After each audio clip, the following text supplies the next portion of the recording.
some different drills and things that we should focus on while we are doing beam. The first thing I want you to do is to find a line in your house. Today I'm doing it on the deck, so the lines, I'm using the wood on my deck, and which is good because it's about the width of the beam, which is awesome. If you have a floor beam, that's even better. Please use your floor beam.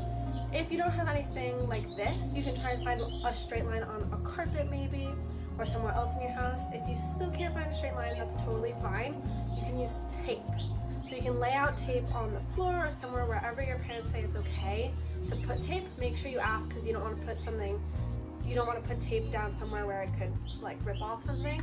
So make sure you ask your parents, but you can always lay down tape in a straight line and use that as your beam. Okay, so we're gonna get started.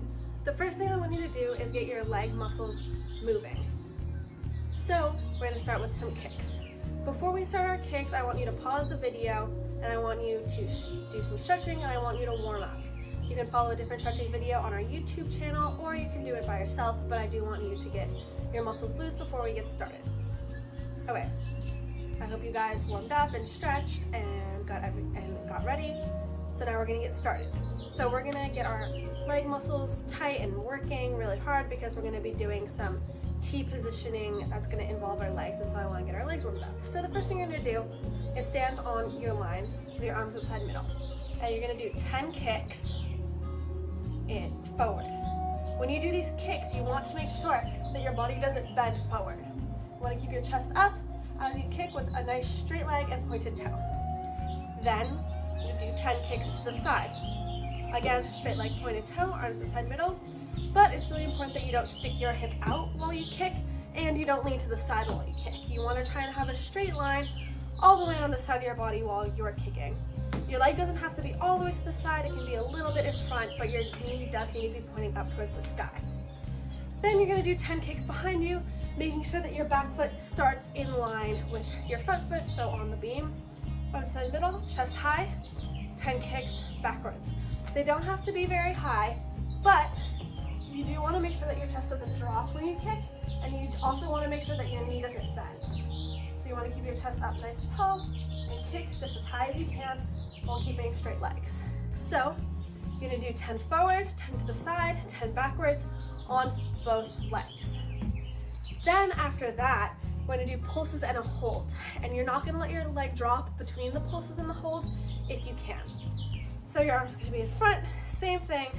So you're going to do 10 pulses and then a 10-second hold. When you pulse, it's not big. It's not a whole movement with your leg. You're trying to keep it at horizontal or above and just little pulses like that. So you're going to do 10 of those and then right away you're going to hold it for 10 seconds. Again, you're going to do that on both legs in every direction. When you're doing your pulses to the side, make sure that hip doesn't drop and make sure you're not leaning in order to keep that foot up.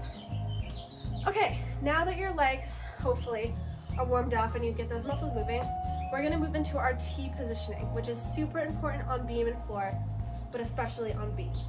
So the first thing you're going to do is you're going to start in a lunge. You're going to hold this lunge for 3 seconds, making sure your arms are by your ears and you're leaning slightly forward, and then you're going to go into a nice T shape and hold this for 3 seconds. When you're in your T, you should make a straight line from your fingertips to your toes. You shouldn't be in a triangle like this, and you don't want to be arched.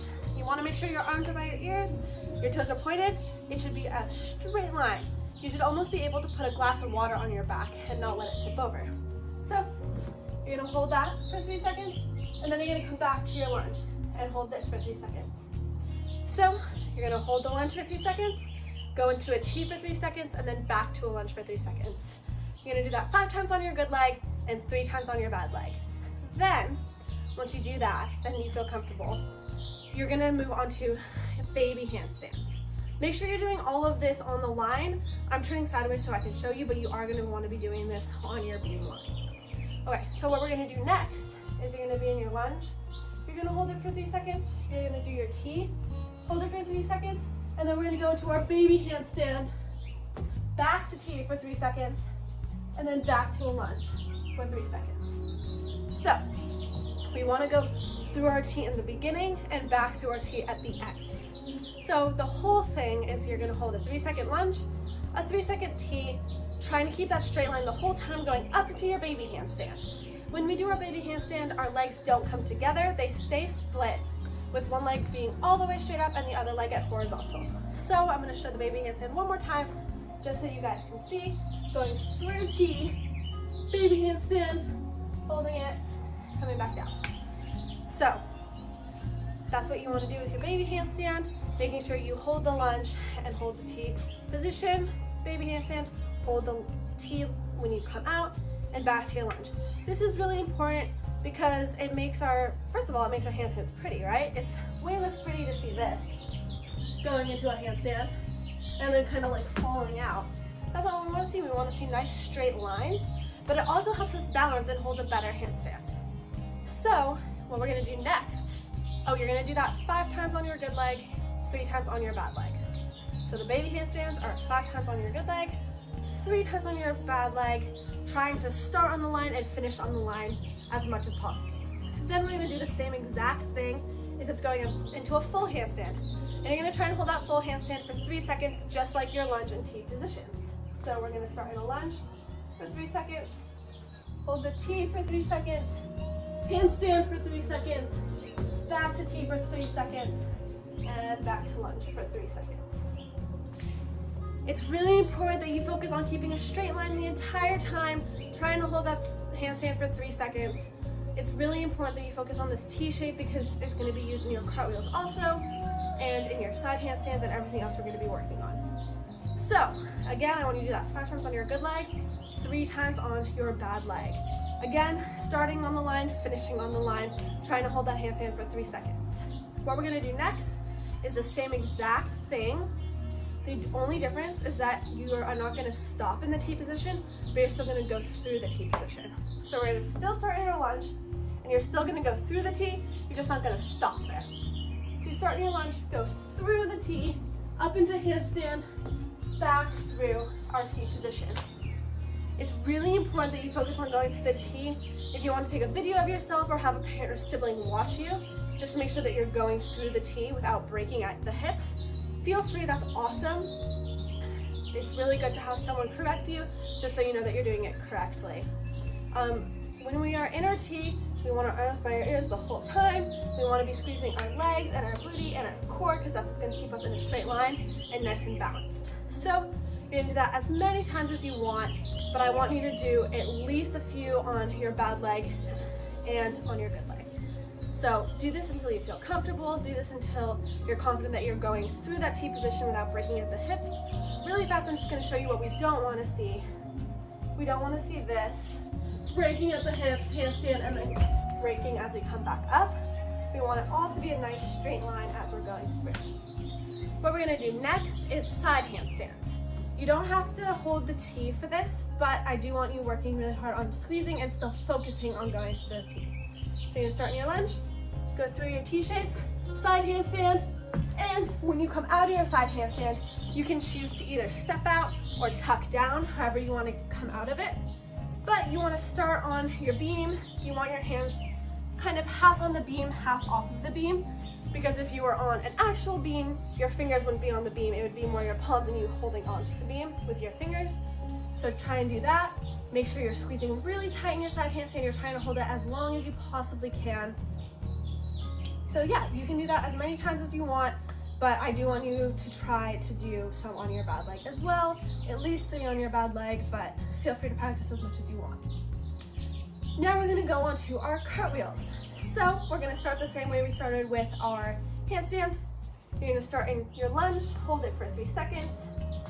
Then you're gonna go into your T, hold it for 3 seconds. You're gonna cartwheel, T for 3 seconds, and lunge for 3 seconds. When we do this, it's so important that even though we are focusing on our T, we are also focusing on our head positioning.